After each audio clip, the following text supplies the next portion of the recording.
Hi, and many thanks for tuning in. In today's video, we'll be discussing about the ingredients of a tasty literature.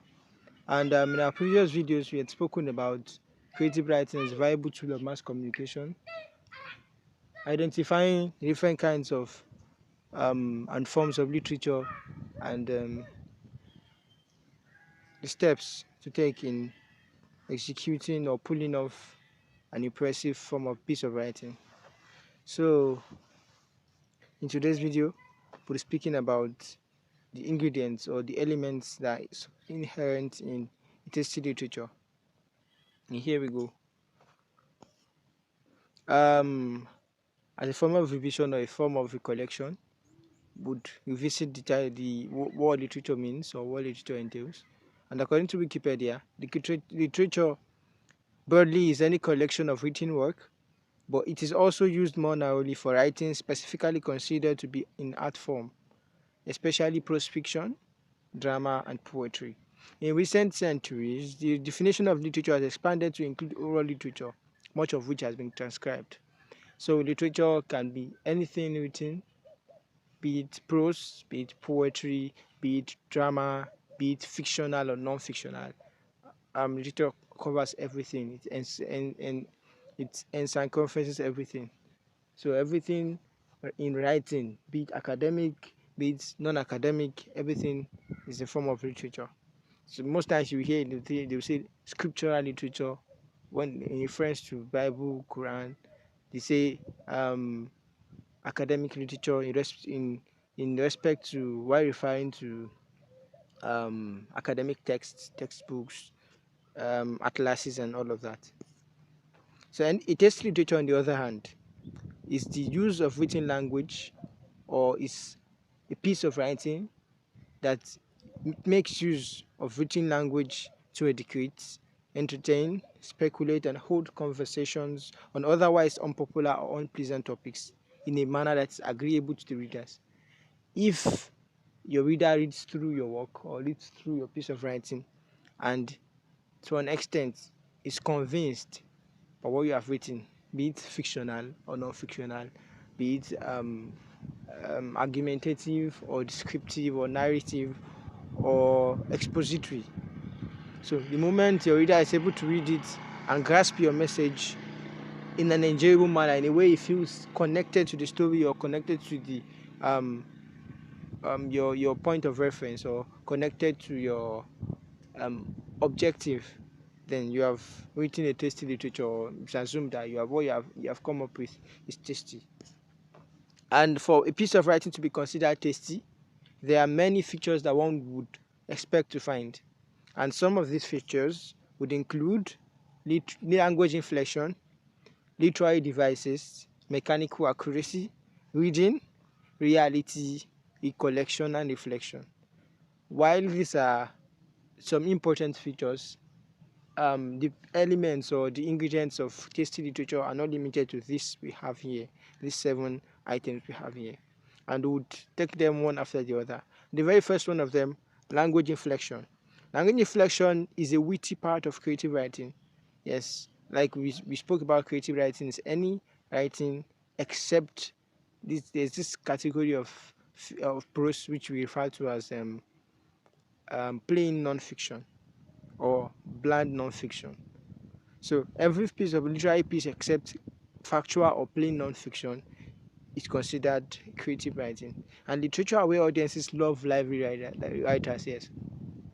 When a writer makes use of wit, infuses language and all of that, it gives literature-aware readers, gives them a sense of belonging, or it makes them feel comfortable with the writer.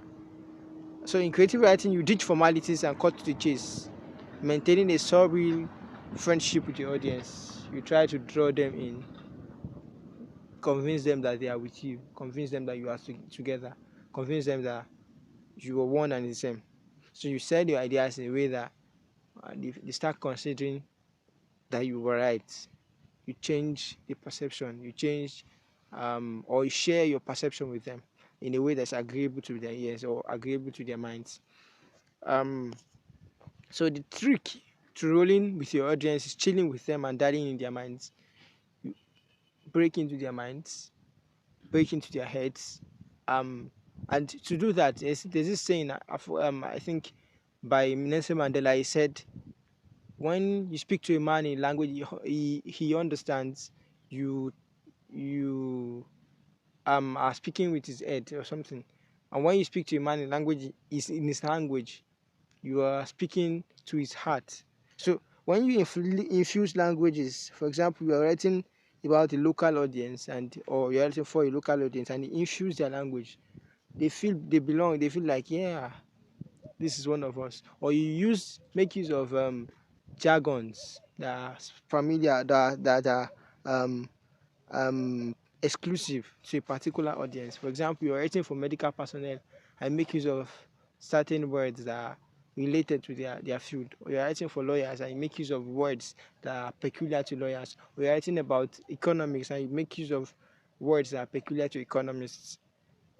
So then you're speaking to the audience, you're speaking to them as your target audience. That way you're able to hold their attention. They feel, yes, this is for us. Somebody else shouldn't be reading it, should be reading it first. So you can make your audience comfortable by using cliches, slangs, and other informal terms that are peculiar to them. You can the same goes for students. When you're writing for students, use words that are familiar, that students are familiar with. See words like sapa, words like alarm, words like those kind of words. So you can also introduce other languages into your writing to create a bandwagon effect on your audience. Yes, when you are writing for a local audience, for example, you're writing for Nigerians, you can decide to write a story in pidgin, because majority of Nigerians speak pidgin English. Or if you're writing for Yoruba audience, you can infuse Yoruba words, jare, oya, um, um, stuff like that, words like that. Or if you're writing for an Igbo audience, using one biko, no. Writing for an Hausa audience, you use that Allah, or you use words like sanu. So you appeal to the audience. And the next one of them is the literary devices. Literary devices, the essence of literary devices can never be overemphasized in creative writing, especially. So with the more creative literary devices you use, it helps you create images in the minds of your audience. When you create images, they are able to grasp your message better. And according to, literary devices do a lot of talking in creative writing. They help the writer conjure up a pseudo reality for the audience. When you use literary devices properly, you are able to create a pseudo reality. You're able to create an image that immerses them, or a scenario that they find themselves in. When you use literary devices like imagery, or you just get literary devices that are exaggerated, they feel that they are the protagonist of the story you're trying to tell, and it to an extent appeals to them. They feel, yes, this story I can relate, or this scenario I can relate to it very much, and it helps you tell your story better. It helps you relate to them. Instruments like wordplay, braiding, rhyming, pun, alliterations, idioms, repetition, and a host of other figures of speech and sound help a dabbler in creative writing scintillate his audience. Yes, when you are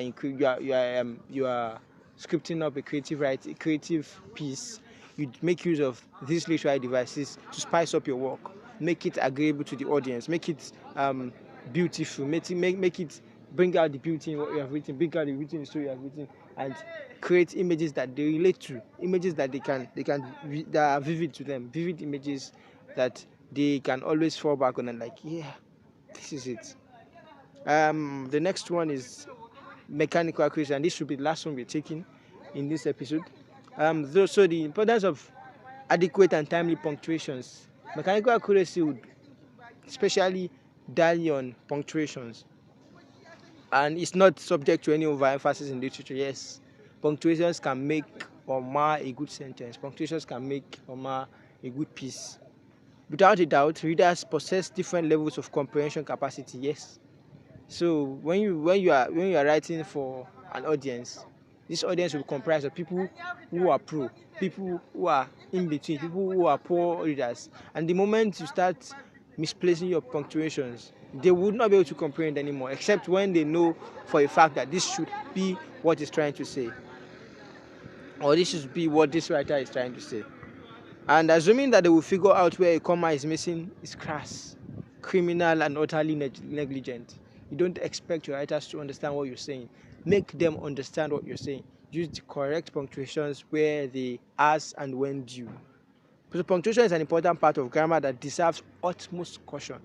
You have to be very, very careful with your punctuations. The moment you misplace your punctuations, you misplace your punctuations. The moment you misplace your punctuations, you'd confuse your audience. You misplace your punctuations, you confuse your audience, and the moment you confuse them, they lose track of the story you are trying to pass, or the story you are trying to tell, or the message you are trying to pass. And this is where we draw curtains and call it a day. See you in the next video. Thanks for tuning in.